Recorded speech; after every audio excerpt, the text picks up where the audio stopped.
13%, c'est le taux de décès suite aux complications liées aux avortements complets et incomplets. Thérèse Lagrande, sage-femme, major à la maternité de l'hôpital ici d'Ambam, vit le phénomène au quotidien. Surtout dans la tranche d'âge 17 à 35 ans. Et elles ont trop de petites astuces qu'elles prennent dans des quartiers et arrivent ici quand ça n'a pas marché. Mais l'essentiel, c'est de prendre des mesures. La première mesure pour faire fléchir la courbe, c'est le renforcement des capacités du personnel soignant. Ils sont venus du district de santé d'Ambam, du Gabon et de la Guinée équatoriale pour s'armer sur la prise en charge des femmes ayant subi un avortement. Une démonstration de force du réseau Afrique centrale pour la santé reproductive, la lutte contre la morbidité et la mortalité maternelle. La théorie à la pratique, le docteur Messi, gynécologue obstétricien, parle du premier facteur de l'avortement. Nous remarquons que plusieurs de ces femmes qui font des avortements, c'est des femmes qui n'ont pas une planification familiale. Donc nous avons insisté sur la planification familiale. Femmes enceintes, même après avoir perdu son bébé, a besoin de l'accompagnement psycho-affectif du personnel soignant. Étant gentils, étant doux, nous guérissons déjà à 50% nos patients. J'ai également retenu comment pratiquer la MIO, c'est-à-dire l'aspiration manuelle intra-utérine.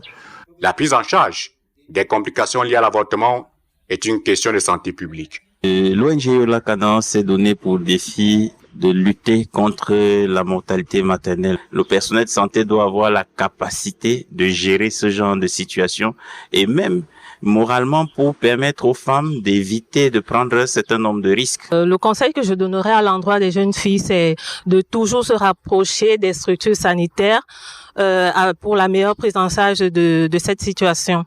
Au sortir de cette rencontre, le personnel soignant a été suffisamment outillé pour faire face aux complications liées à l'avortement. Lycée Blaine de Kiossi. Ici, c'est l'école de la bonne hygiène intime de la jeune fille scolarisée. Sujet d'importance capitale, les adultes, hommes et femmes, prennent les notes. Luisette, infirmière diplômée d'État, est l'enseignante du jour. En face, les élèves venus des établissements scolaires de la ville de Kiossi. Hygiène intime de la jeune fille, le voile a été levé sur cette question presque taboue. Objectif, éviter à la jeune fille les conséquences liées à la mauvaise hygiène intime. Lorsque la technique n'est pas la bonne, on expose les bonnes bactéries du vagin à un déséquilibre, ce qui peut occasionner donc certaines infections. Plus de 300 élèves sensibilisés et chacune est sortie de là avec quelques notions.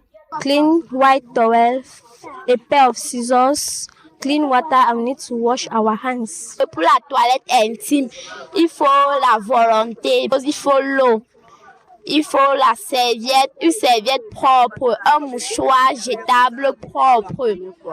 On n'utilise pas le savon.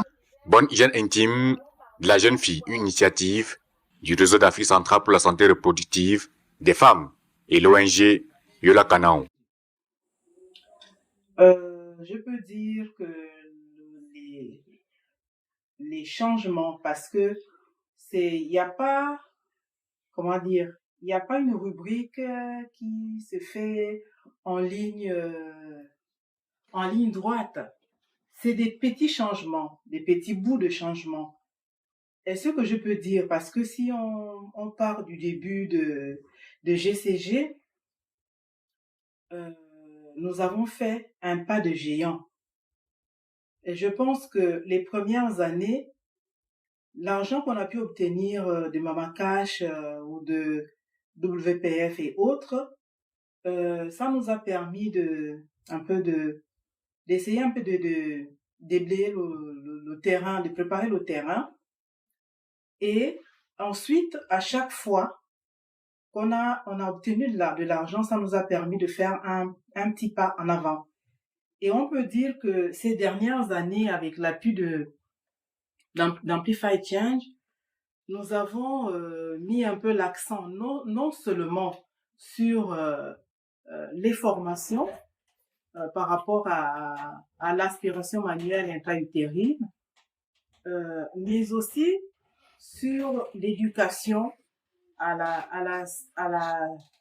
la sexualité, au droit, parce que Et donc, s'il y a eu un changement significatif par rapport à la dernière subvention, je dirais que ce sera plus au niveau de non seulement de l'éducation à la sexualité des jeunes, des femmes, surtout en zone rurale, avec Doline dans le nord comme vraiment comme battante.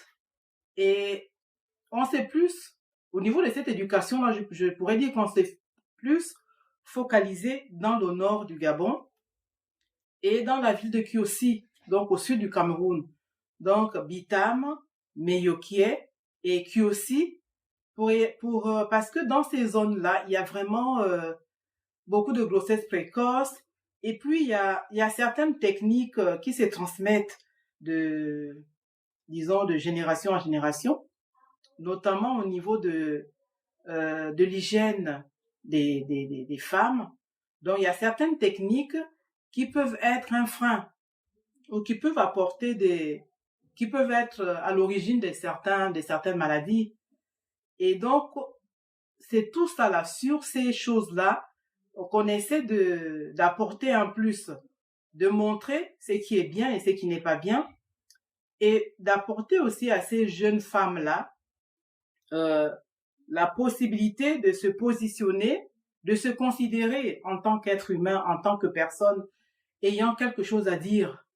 Et donc, tout ça là, je pense que ça fait partie de ces changements-là qui nous permettent d'aller en avant. Et pour les années à venir, je pense que nous allons vraiment mettre non seulement parce que c'est vrai qu'on a nos groupes de parole, animation de groupes de parole, mais dans ces animations, c'est vrai qu'on a plus misé sur les avortements incomplets, les grossesses précoces et aussi, c'est vrai, il y avait aussi l'hygiène. Mais là, on va plus se focaliser sur l'éducation. L'éducation, parce que dans les établissements, c'est vrai, il y a des cours de biologie, mais ça ne va pas loin. Et dans nos maisons, c'est encore pire, parce que on ne parle pas de sexualité. C'est tabou. Avant, c'était la grand-mère qui pouvait transmettre ces informations à ses petites filles, mais moi par exemple, je dirais que je n'ai rien reçu de ce côté-là de la part de ma grand-mère, parce que entre elle et moi, c'était tabou, quoi. On parlait de tout, mais sauf de ça, alors que c'est vraiment important. Et donc nous avons mis l'accent sur ça, et y compris aussi, c'est vrai qu'on ne peut pas laisser de côté les formations sur la prise en charge des complications liées à la grossesse, parce que ces formations ont permis de sauver des vies et ça permet encore de sauver des vies. Et du coup, nous avons mis l'accent sur ça. Non seulement, comment dire, avec la dernière subvention d'Amplify Change, ça nous a permis un renforcement aussi sur le suivi et évaluation. Parce que Justine, qui s'occupe de ce volet-là sur les formations, elle est repartie, ou elle repart, ou elle appelle, ou elle est toujours présente pour apporter plus d'informations. Donc, je dirais que c'est des petits changements qui, à la fin, font forcément un grand pas en avant. Voilà ce que je peux dire par rapport à cette question-là. Merci.